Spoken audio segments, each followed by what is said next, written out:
Bonjour bana mboka balandi émission na biso ya autopsie ya mboka na chaîne na biso ya New Libre Débat TV.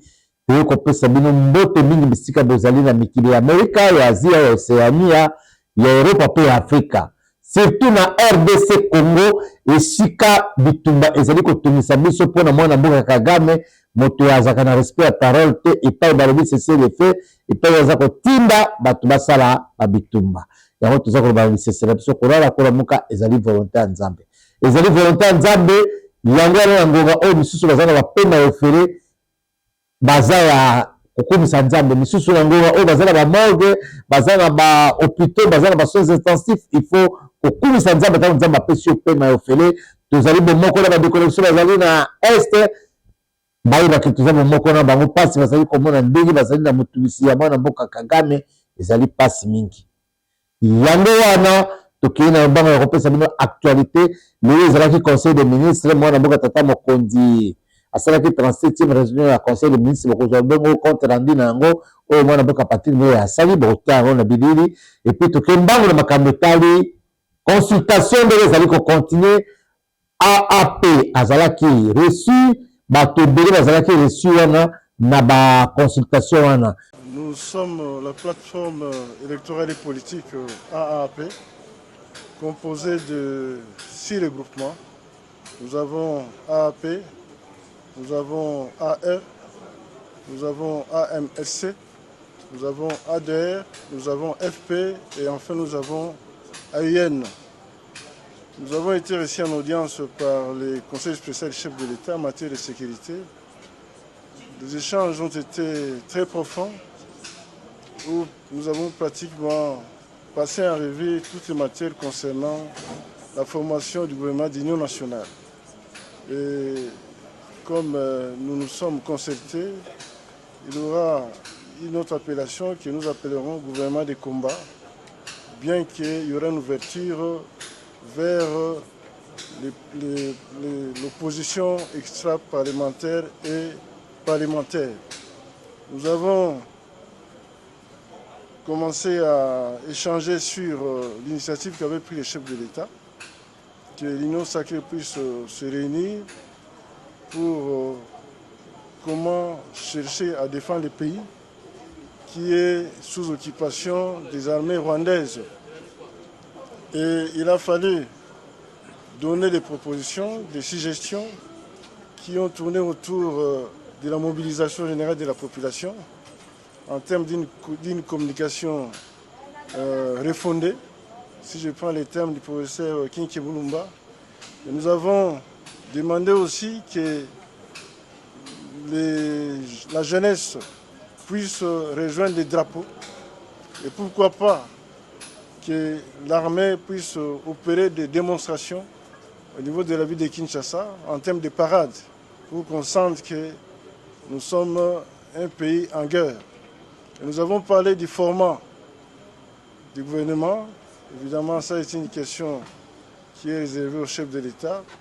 Et aussi, on a souhaité que le social de la population soit pris en compte.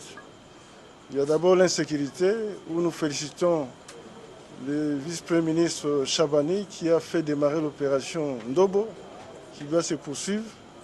Et en plus, l'insécurité provoquée par les poches noires en termes d'électricité. Nous pensons que le gouvernement qui va se mettre en place doit mettre un paquet pour gérer, pourquoi pas, que tous les quartiers soient servis en électricité. Aussi en termes de fourniture d'eau et que la sécurité soit rétablie dans tous les quartiers qui sont en pleine turbulence quand la nuit tombe et ils n'arrivent pas à pouvoir, à trouver du sommeil.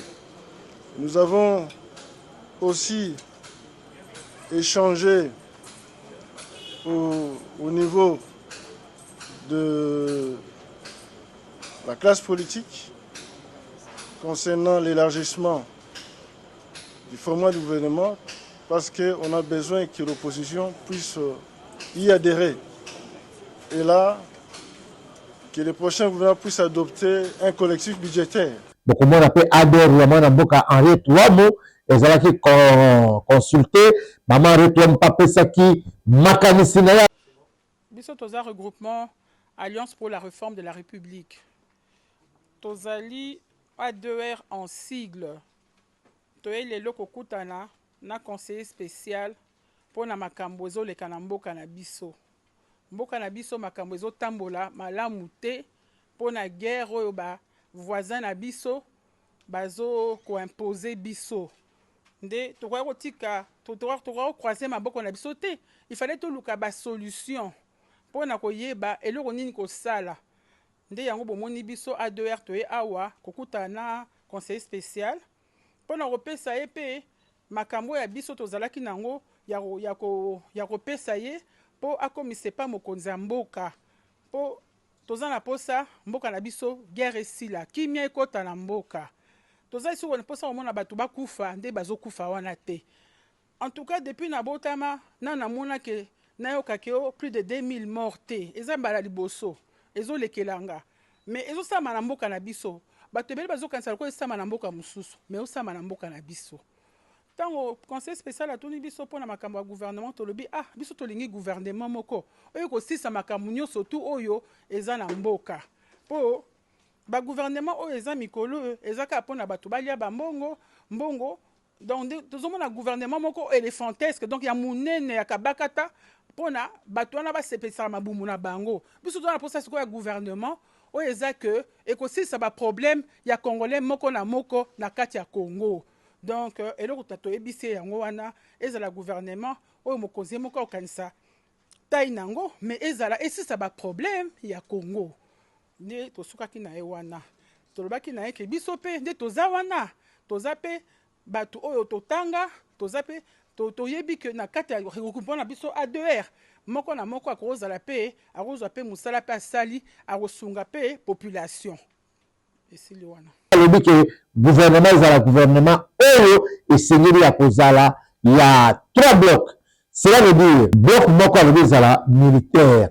Cela veut dire que moto par exemple le ministère intérieur il faut un ancien officier oyo asala académie militaire oyo asala école royale militaire oyo asala azali militaire ata ya kala dans une expérience ya malamu akozala pe policier ya makasi gendarme ya makasi oyo asala baacadémie ya gendarmerie ya makasi eza likanisa kitoko mama Reto Mpapesi. Techniquement il faut koluka un bon ministre ya défense oyo asala pe armée aza pe ancien ministre ya défense oyo azali ancien militaire général akoyeba ndenge nini ya kosauve mboka na bato mosusu bazozala bato ya baservice baza makasi likanisa kitoko mama Reto Mpapesi alobi lisusu techniquement bato baza na bamaîtrise ya administration oyo bayebi kogérer oyo bayebi ke fonctionnement ezalaka boye ya administration publique na administration centrale na finance publique et puis ya misato alobi il faut un bon ministre oyo azali politicien. Ce ne sont pas les gens qui se réveillent le matin il se fait donc à l'improviste politicien. Non, vous allez trouver de bons journalistes qui ont fait la politique. Vous allez trouver de bons analystes politiques à Kitoko. Vous trouvez on a une expérience politique bazali. Ce n'est pas parce que moto à la moto na tongo le comme les politiciens de l'opposition au secteur où ils allaient à Makasi ou à cause comme ministre en relation avec le parlement, ministre ya cadre ou à cause gérer ma capitale ma conflit na mboka. Ce n'est pas facile.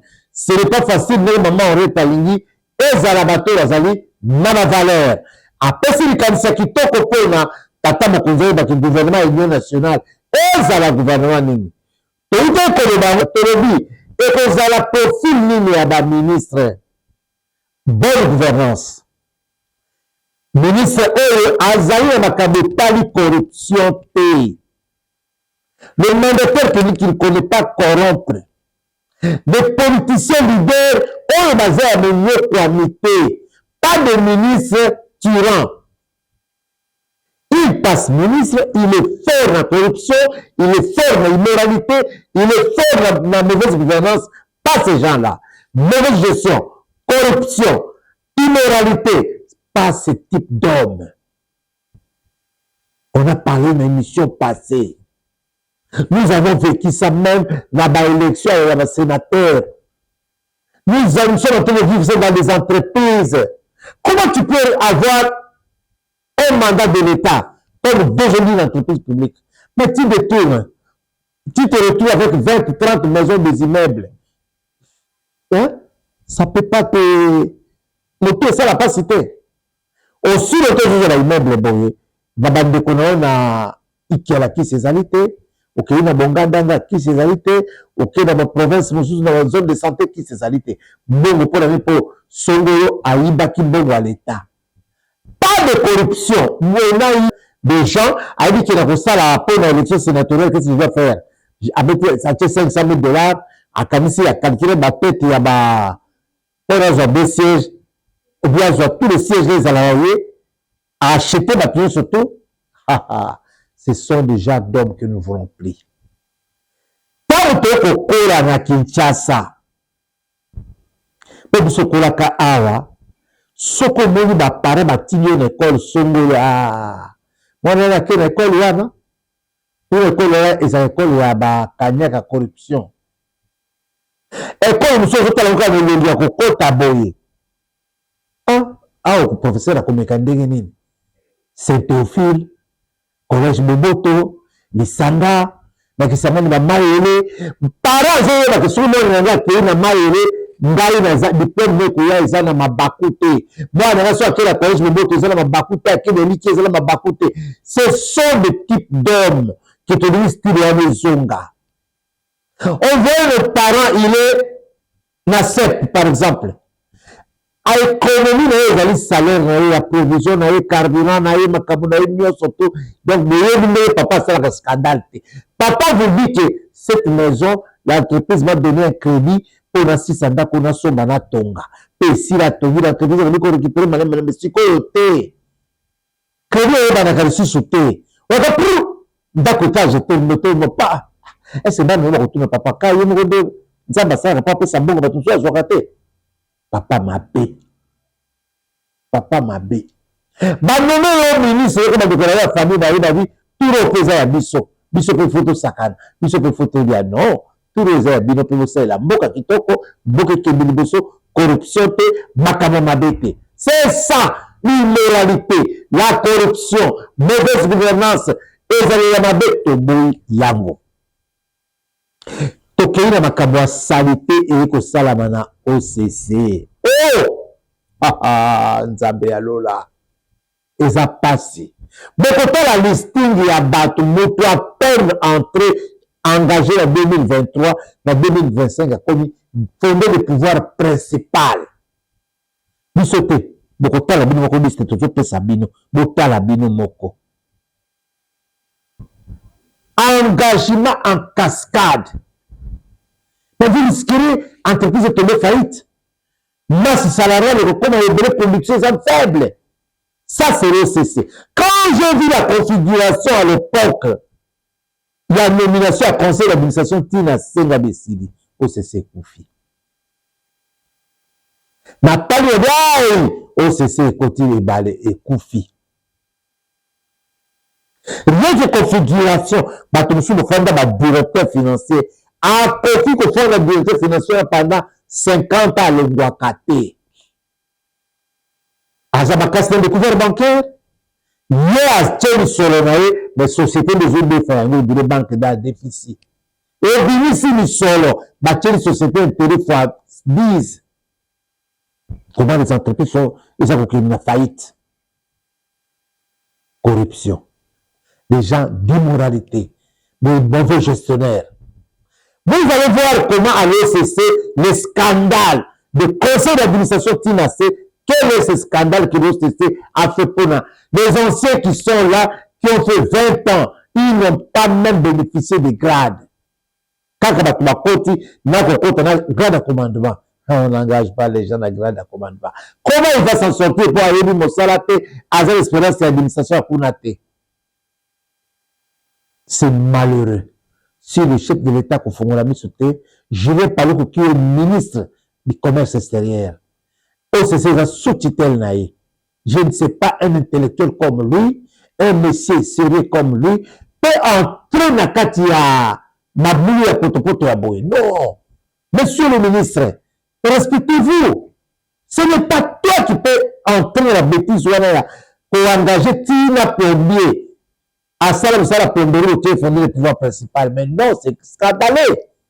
Un médecin, un directeur, un géomètre, un licencié en droit, qu'on a à grade de fondé le pouvoir principal, ça va grade assez. Mais c'est grave. C'est grave. Oui, c'est ça, besoin d'expertise à maintenir sur toi, à ma plomberie, à ta banni pour le contrôle de l'arrivée, mais l'OCC, c'est l'office de contrôle. Il faut contrôler ma casse dans le laboratoire, il faut aller dans le vétérinaire, ma casse dans le les gens qui ont utilisé, vous placez tout le monde à l'OCC. Quand on a eu H de Noé, donc comme le coup la H de Noé, c'est grave. Makambo est ministère à industrie. PME. Le ministre est vilipendé du matin au soir. Je ne sais pas le DG là qu'on a suspendu. La suspension, ce n'est pas une révocation. À titre conservatoire.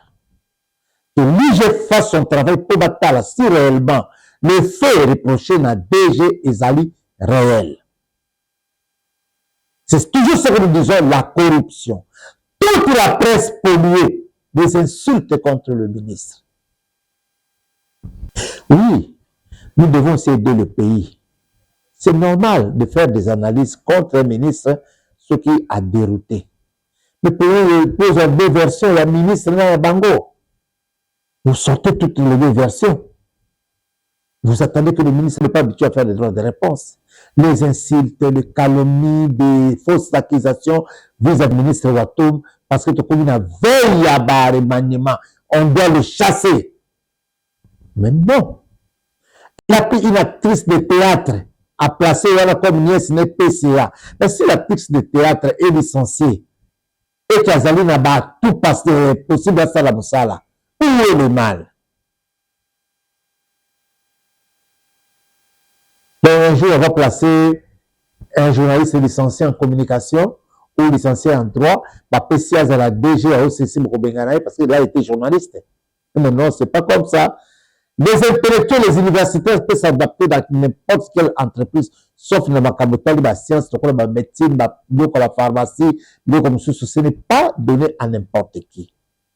Être avocat, il faut faire les droits pour venir à défendre. Mais ils ont dans le secteur, le droit par exemple, ils sont universels. Le ministre de la Santé peut être licencié en droit, peut être licencié en social, peut être licencié en économie, mais l'essentiel, il a bien entouré dans un bon directeur de cabinet de médecin, il a conseillé dans le secteur de la pharmacie, dans le secteur de surtout dans le domaine de la santé. Ce n'est pas parce qu'il est licencié en économie, peut être ministre de la Santé. Non. J'ai vu un ministre de la Santé, Azalaka, ministre des Affaires foncières. Dites-moi, c'est un médecin. À quelle affaire foncière comme ça? Il devrait s'adapter parce que c'est un médecin, mais c'est un intellectuel. C'est un dit qu'il faut éviter d'insulter le ministre du matin au soir. Ce sont des coups bas. Le ministre Watoum est parmi les meilleurs ministres de ce gouvernement ici. Vous allez le coller tous les noms à ma domaine sur Mokidi. Mais il travaille bien. C'est le chef de l'État qui va le juger. Les gens là qui vous poussent à l'insulter, vous êtes un bon manger. C'est un bon manger ici, et que moi, dans Boka Watoum, j'ai fait Pessinan. Vous savez que ça va discréditer même le secteur de la presse, c'est pas bon. Prenez la version du ministre et prenez la version de votre camp. Nous devons article à Malam. Donc, on s'est mis dans Moussala, Oyo, Makamuso a continué à Moussala, Okosala. Ezamara Moto, Totoya, Makamu, Walika, le Kuna, le Mona qui devait la mériter, même chose, Tumbaki, avion, et la moine en Boka, Kagame, a Timaki pour et renforcer Kuna, pour ça, les amis, pour qu'on soit Kisagade, avion, n'a pas Tumbi, en Boka, Zikisina, Biloko, Nyosoto, Yango, répété, méchant. Et pas il va le dire cesser le feu, et pas il y a continuer le fait. C'est là que vous pouvez aller beaucoup de faire dans la Kimiate, Azali Motema, Mabe. Yango ala beseni iba Congolais motele ba tomeli campagne yango ekiti. Motele mamboka ezali kokende na maboko ya munguna. Tele ba Congolais telema. Na kisaka population motele ma awa nakisaki tokanga barebele na maboko kisangani bokanga barebele na maboko walikale botika couloir te ubundu botika couloir te soki toperdre mboka oyo na rébellion tokozongaka na esclavage moko soki babengani mwana mboka tata Félix Tshisekedi po akolongwaka te mpo na bango tokoya kozonga na esclavage moko oyo Rwanda akomemela biso awa okomona parti politique IDPS existe te baparti politique nyonso to ya biso toza kodirige ekokoma na bandako kobombana bakoya na dictature moko ya somo mpo balingi bazwa Kivu bazwa mabele bakoyoka biso mawa te tokei mpe na kopesa bino mwa estere akoyesa bino lider azali nani nazwi mikanda ebele ya bato ya Chwapa awa kobenga ngai baprovince mosusu eza kobenga toyo toza kobanda Chwapa tokosisa Chwapa loli samedi to dimanche toatake province orientale toatake province nyonso to na baprovince ya Chopo balobi na biso boye bino nde banotabilité na biso bino bankumu likolo ya pasi likolo ya pauvreté likolo ya mozanga ya mbongo nde botekaki province epa bato oyo basimbi misolo ya mabe bokanisaki bakozala lider ya malamu oyo bazali balider pour vous exploiter mais pour leur famille biologique ikela aleli bokungu aleli monkoto aleli befala aleli boyende aleli jolo aleli baza kokomana baleli balider na biso nde batekaki biso bokamati bato wana bauti na bamonde mosusu boyena bango kozilisa bango na politique la première des choses mpo na bango la corruption l'immoralité la corruption bazwi province batie na poche bakamati népotisme baplace namoni bato mosusu azotinda bana mike bofinga ye bosala boye bino balaka bino bokozala basénatrice to basénatere bokozala basuppléant to basuppléante apesi yo balobi okuna te okozala suppléante ya mototel to suppléant bapesi yo balobi kuna te tokotia EDG kuna na vice gouverneur to gouverneur bapesi yo dans la politique leader akozala na conflit familial te leader azalaka moto asangisaka leader afungolaka lotoyo koto ayoki litoyo koto ayoki. Je reçois des menaces et des insultes, je m'en fous. Je vais faire bien mon travail. Celui qui se sent lésé a que la justice. Telema Chwapa. Et c'est l'association Telema Chwapa, vous allez lancer. Telema Chwapa.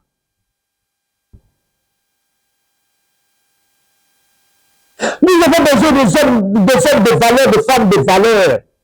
On va rediriger province Wana.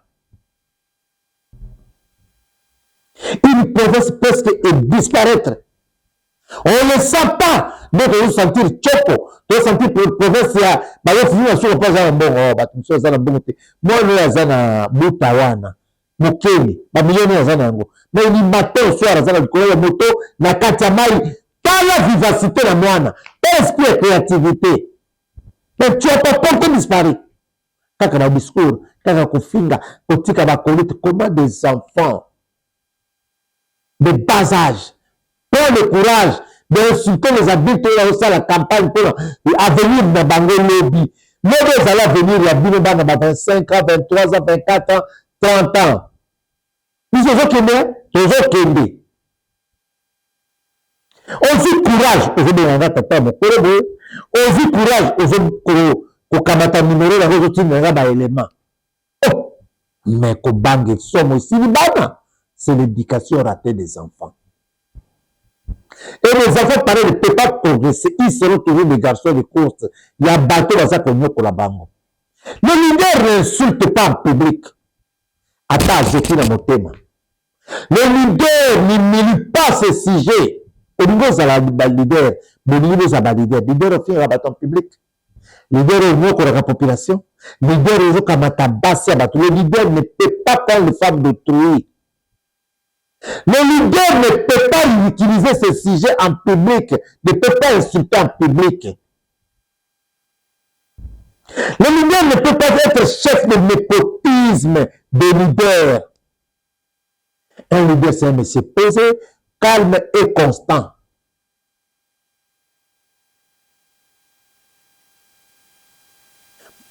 Leader comment à l'école comme si DG, à comme si sénateur, à comme ce n'est pas ça le leader. Quand le leader a perçu notre promotion, a perçu la valeur. C'est ça le leader. Leader à l'école. Mawa, au développement de la Chouapa. Aucun député provincial avec un 10 hectares ezalité. Mais non, appelez-le le gars d'abord, tout le monde province est marché d'après Sibino 200 hectares. Bokabula par député, moto ça le langanaye. Moto ça la nene, il y a ezalité. Zamba wango, na tonga kaya gouverneur, ministre provinciaux, député provinciaux, Boufandaka. Exacté. Après le mandat qu'on habite à Dobi à Koutouma, c'est la corruption qui règne, c'est le népotisme, c'est l'immoralité, c'est le mensonge.